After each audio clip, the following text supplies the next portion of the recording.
There was a record number of people who entered into forbearances after the beginning of COVID in March of 2020 and throughout until now. A lot of people have come in and come out of forbearance. And the big question that I'm getting a lot through my clients and through this channel is what happens at the end with your credit? And that's a big question. And that's actually kind of an open question. So the forbearance impact on your credit is an open question that we're not really sure what the answer is. It depends on a lot of different factors. It's a big mystery that the government has not directly addressed. We know what happens when you're in forbearance. We know what happens with the payments and the payment history at that point, but we're not really sure what's going to happen at the end, especially if you take a loan modification or a partial claim. My name is Diego Mendez. I'm a bankruptcy loan modification foreclosure lawyer here in Miami, Florida. I've been dealing with this type of law for almost 13 years. Now, I have not seen what we're seeing now in terms of all these forbearances. Forbearances in the past were short-term opportunities for people to catch up on late payments. They usually were attached to natural disasters like hurricanes that we get a lot here in Miami. These forbearances that we're dealing with now, some of them are 18 months, 18 months or more old. That is a totally different situation. The banks are giving options for people to come out and either take a partial claim or a loan modification at the end.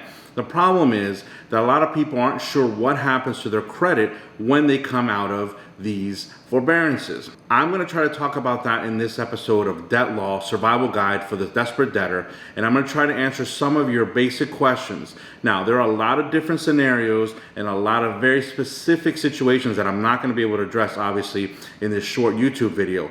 But if you have questions, please post them in the comment box and I'll try to answer them. And if you have new information about how the credit reporting agencies are reporting, I would love to hear about that too. So in order to understand what happens when you come out of forbearance, we have to go to the beginning of when you went into forbearance. There are two specific types of people that when they took the forbearance fall into two different types of groups. They're the people that were current, or there are people that were delinquent. Now, in March of 2020, or at any point between now and then, because you could have taken the forbearance at any point during that time, if you were current, meaning that you were less than 30 days late, you were treated one way when you come out of the forbearance right now. Now, if you were late, meaning that you were more than 30 days late, there was a totally different treatment and a totally different credit reporting situation for you. So, let's talk about this for a second. Now, if you were current, meaning that you were less than 30 days late when you asked for the forbearance originally, then the CARES Act says that there's no reporting, negative reporting during the forbearance period. That means that it's pretty much a free ride. You don't need to worry about any late payments showing up on your credit report for the time that you were in forbearance. Now, when you come out of forbearance, we're going to talk about what happens in your situation in a moment. Now, if you were late, at the beginning, you didn't qualify for forbearance at the very beginning of the CARES Act. But then the rules changed and allowed people who were more than 30 days late to apply for forbearances. That created a very unusual situation where there was a delinquency period and there was a forbearance period. If you were late when you took the forbearance, then basically what would happen is the banks would report the late delinquent payments, the pre-COVID payments, as continuing to be late, and they would report the current forbearance period as, actually they wouldn't report that at all. What you should do if you're in this situation, you still have some time left on your forbearance, you should take advantage of this time and pay back the amount of money that you owed during the pre-COVID delinquency. If you were only a few months late, you can take this opportunity to send payments in now and maybe catch up with your mortgage so that you're current at the end of the forbearance. Remember, these forbearances will end. Do not expect the bank to take the entire amount that you owed, including the delinquency, especially if delinquency is more than 60 or 90 days late. I would not expect the banks to take that and turn that into a partial claim. I might be wrong, but I'm pretty sure that I've been reading about this. It doesn't look like that's what's going to happen. I've also heard from clients who are telling me that the banks are asking for repayment of this older money. Remember, every payment that you send to the bank gets applied to the last payment that you owed. So therefore, if you were, let's say, 6 months due at the time of when you took the forbearance, and you could pay 6 months now, all that money would be applied to the months that you were delinquent, and it wouldn't be applied to during any of the forbearance period. Again, this is an opportunity for people who were late to catch up and maybe fix their situation. Now, let's talk about the big mystery. What happens when you come out of forbearance and your credit?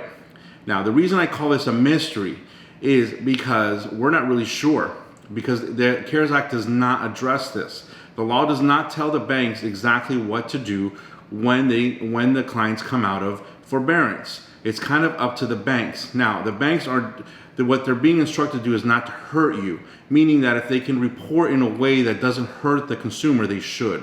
But again, they still have to follow the law and report what you owe accurately. So, let's say that you were in at the end of forbearance, you get a loan modification.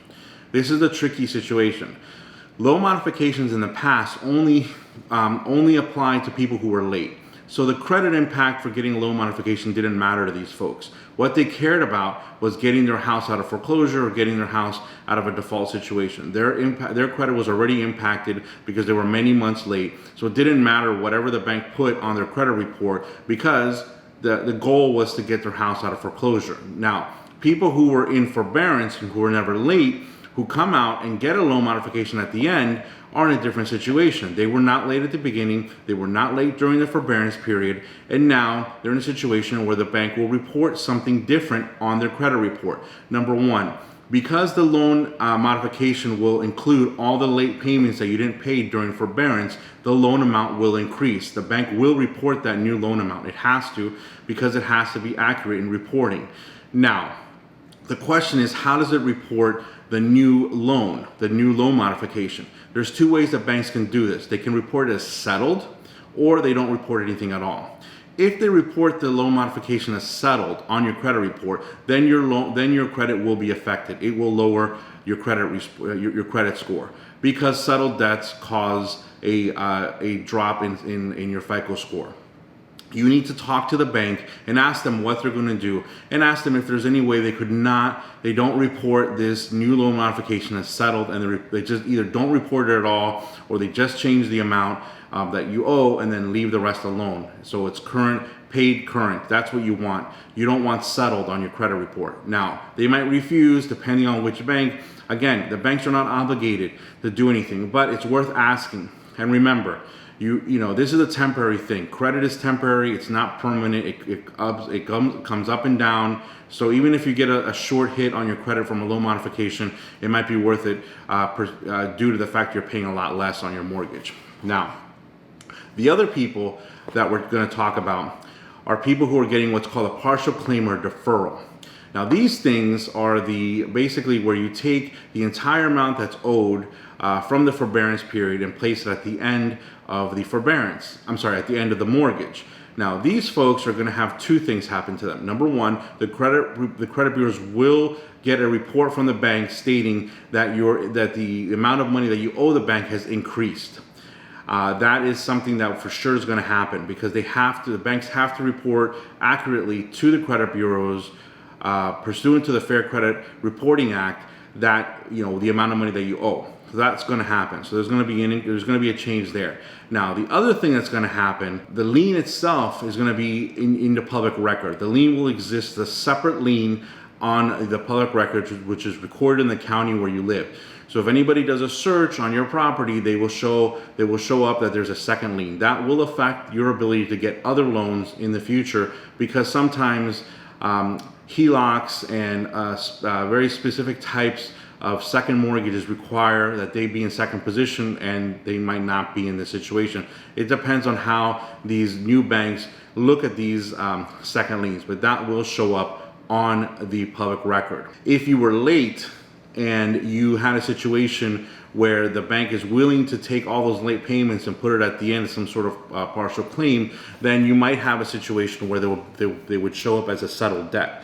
That, again, is not the end of the world, because you were late, you were delinquent when you went into forbearance. So the fact that the bank will take that amount and put it as a settled debt really isn't the end of the world, because they're taking all the amount that you owed and putting it at the end, which is a great thing for you because you weren't able to pay, and you would have gone into a foreclosure situation if the bank had taken all that amount and just hit you with a delinquency, a default notice, and went after you for foreclosure. Those are the situations that I'm going to cover in this episode. I understand there are very specific other situations that I'm going to get questions on. I'll try to answer those, and if I find there's a trend, I'll do a video specific to that. But for now, I'm going to focus in on those couple of very specific situations that I think are the majority of people are going to find themselves in. My name is Diego Mendez. I'm a bankruptcy, loan modification, foreclosure lawyer here in Miami, Florida. Again, I've been doing this type of law for 13 years. I've helped a lot of people come out of foreclosure and deal with their situation through loan modification and different situations throughout the years. I do these shows to help people understand what's going on right now, to help people do their own loan modifications, and to help people understand and keep their homes, because the most important thing about this is that it is a confusing time. There is a lot of new stuff out there, a lot of good stuff for consumers and homeowners, but it's very confusing. And if you don't understand how to take advantage of all these things and all these new programs and all these new laws, you will lose out, and you might be put in a situation where you lose your home. I don't want that for anybody. I want everybody to keep their homes if it's possible. Please subscribe and like my videos. That's very important, because that's why I do this, so that I get more subscribers and more likes, so that more people can watch me and I can help more people. Again, my channel is called Debt Law, Survival Guide for the Desperate Debtor. I very much hope that all of you have a great week, and that you are moving forward in this situation, and you're going to come out of this COVID financial nightmare with your house and your financial situation in order. Thank you.